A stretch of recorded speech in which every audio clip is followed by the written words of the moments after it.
Hello and welcome. My name is Ed, and I'm here with my wife, Mary. Hi there. We're Branch Davidian Seventh-day Adventists. We're excited you're joining us today. We present or expound on a principle or belief related to the SDA Sabbath School Quarterly each week. This quarter's study is on the book of Genesis. This week's lesson is entitled The Creation. The lesson for Sunday is on the fact that there are two creation stories in the book of Genesis. The lesson reads, open quote, "The book of Genesis begins, in fact, with two different presentations of God. The first creation account, Genesis 1:1 through 2:4, presents God as infinitely far from humans, the transcendent God, Elohim, whose name speaks of the supremacy of God. The name Elohim denotes preeminence and strength, and the use of the plural form of the word Elohim expresses the idea of majesty and transcendence. The second creation account, Genesis 2:4 through 25, presents God as up close and personal. The eminent God, Yahweh, whose name many believe denotes closeness and relationship." Close quote. So, as the lesson points out, these are two stories, each referring to God using a different name, with one story using the word Elohim and the other story using the name Yahweh. But there are many other differences between these two stories as well. Differences aren't necessarily contradictions. Sometimes two passages are just talking about different things, in which case it doesn't make much sense to compare them to each other to see whether they contradict. With these two stories in Genesis 1 and 2, if you do take them to be talking about the same thing, you run into problems. One such problem is the sequence of events. This is the order in the first story. God made first plants, then animals, then on the same day, the sixth day, man and woman. In the second story, the order is first man, then plants, then animals, then the woman. These two stories are clearly not saying the same thing. Therefore, we should not try to treat them the same way or make the mistake of conflating the two stories into one. In truth, we should respect the integrity of each individual story and consider each story on its own merits. But because the stories are both in the same book, given one after another with a line between them occurring partway through a chapter rather than at a chapter division, many come to the understandable conclusion that one author wrote both stories. Many also believe these two stories are written by one author simply based on a tradition that promotes this idea. But does this conclusion stand up to a thorough investigation? Some people may initially find today's study unsettling, but we have to remember that what we are really doing is closely and deeply examining what these writings actually reveal. Did one author write both of these creation stories, or does Genesis 1 and 2 contain two different authors' work? Are our preconceived ideas about the book of Genesis correct? Do our traditions stand up to close examination? If an examination of these writings reveal one thing, while we are believing another thing that does not stand up to investigation, wouldn't we be better off believing the evidence and letting go of what is not supported, no matter what beliefs we need to let go of? Ellen White said, quote, "We have many lessons to learn and many to unlearn. God and heaven alone are infallible. Those who think they will never have to give up a cherished view, never have occasion to change an opinion, will be disappointed. As long as we hold to our own ideas and opinions with determined persistency, we cannot have the unity for which Christ prayed." Close quote. Although Ellen White did not ever write about the ways these two stories in Genesis differ from each other, she did warn against superficially reading the Bible, and she did warn that we would end up disappointed by holding on to the idea that we would never have to unlearn something or give up a cherished view of something. The authorship of Genesis and the Pentateuch was never a special point of study for her, but as she said in the quote we just read, she knew that deep study of the Bible would inevitably lead to learning new things, which would require unlearning things as well and letting go of cherished views. With that said, let's continue with a close reading of the book of Genesis, which brings other differences to light too. There are other stories in Genesis that scholars call doublets. A doublet is basically two different tellings of the same story. One such example is the announcement of the birth of Isaac. The first account of this event is in Genesis 17:15 through 19, and the second account is in Genesis 18, verses 10 through 14. In the first account, God tells Abraham that Sarah is going to have a son in her old age. Sarah is not present for this announcement, and it is Abraham who laughs. In the second story, the text tells us, as if it is for the first time, that Abraham and Sarah were old. Sarah is present and overhears God telling Abraham that she will have a son. In this account, Sarah is the one who laughs. And curiously, in the first account, God is known as Elohim, while in the second account, God is known by the name Yahweh. These doublets are not only in Genesis, but all through the Pentateuch, dozens of them.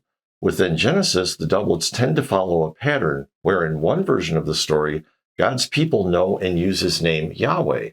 In the other version, his name Yahweh is not yet known, and so God is most commonly referred to as Elohim, but also as El Shaddai and other El-type names. Now, where it gets really interesting is that if you take all the stories where God is known as Yahweh and read them back to back, they will make sense as one continuous narrative. And then, when you take the Elohim stories and read them together, they also form a continuous narrative, at least for the most part.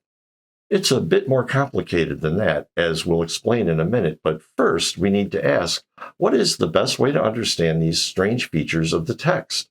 It's one thing to be a little repetitive, but it's another thing for a text to have dozens of cases where it tells you two versions of the same story and where half of them share certain features and form a continuous narrative, and for the other half to have different features and form a different continuous narrative. That's just weird. It's almost like there were two different written accounts that someone stitched together. In fact, this is exactly what most scholars have concluded from this evidence. And like we said, it's a bit more complicated because sometimes there are even three versions of the same story. This, together with other factors, have led scholars to conclude that there are multiple originally separate sources written by different authors that have been combined into the Pentateuch as we have it now. Let's take a minute to explain in a bit more detail what most scholars think is going on.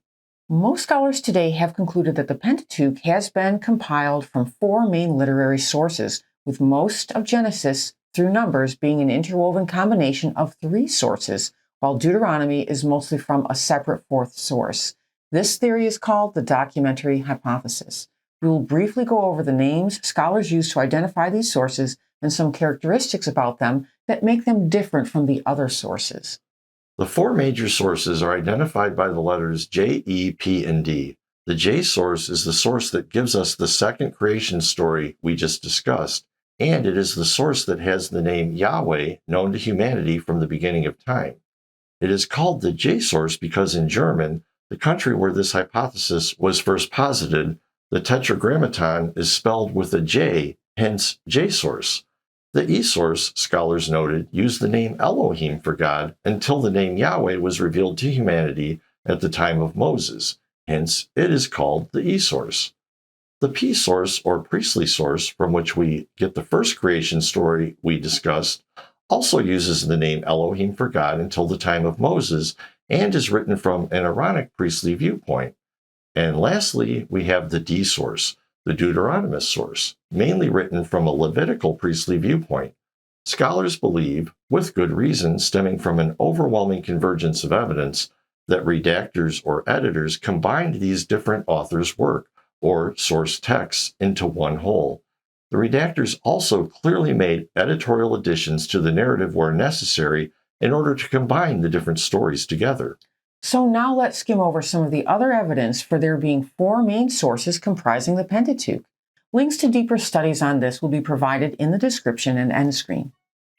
One commonality between these additional pieces of evidence is that they arise from an evaluation of each of the sources once they are separated.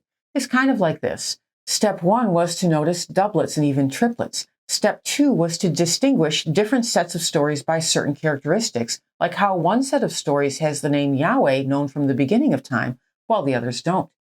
The third step is then to separate the stories by these characteristics and read all these stories of one set on their own.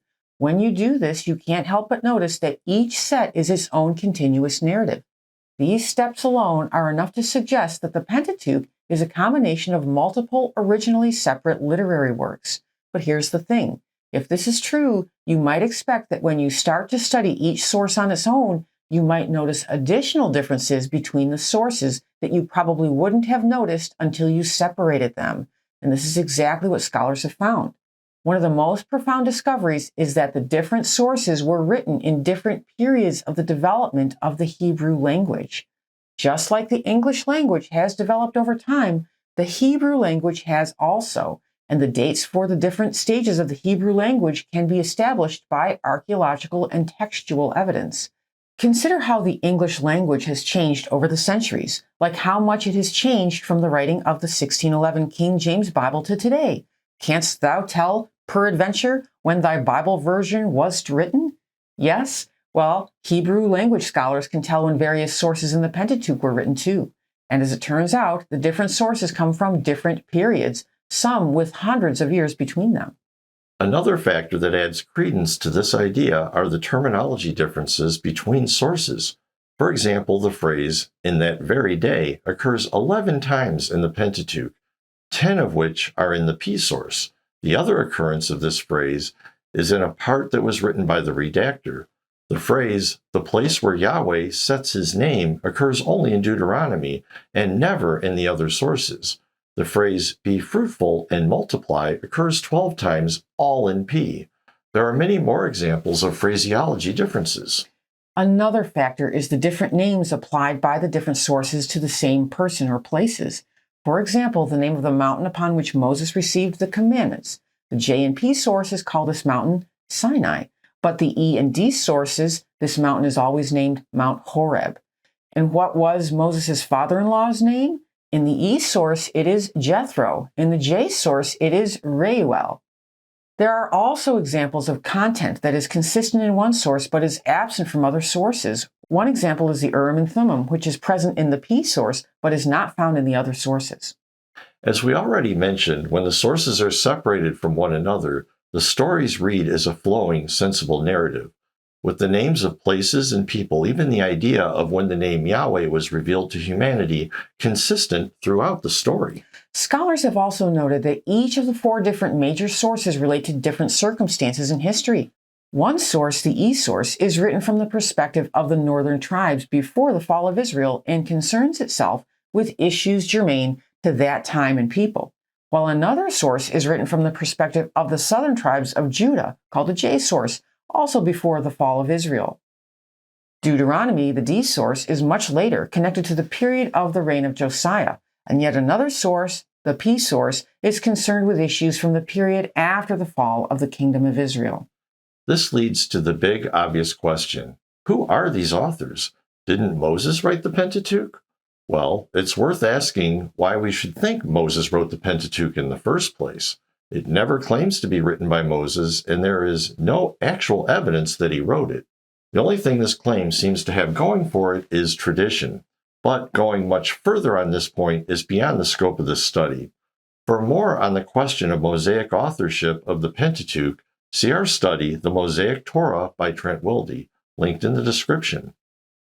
What we can take away from this study is that there is a convergence of evidence that leads to the conclusion that the Pentateuch is a combination of multiple sources written by different authors.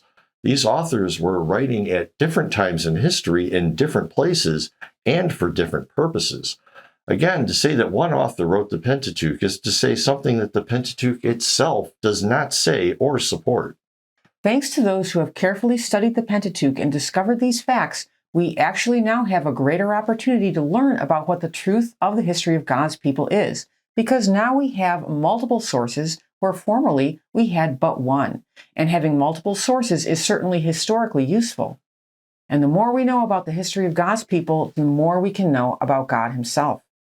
There is much, much more to investigate here, and we will provide links to more studies on this topic if you are interested.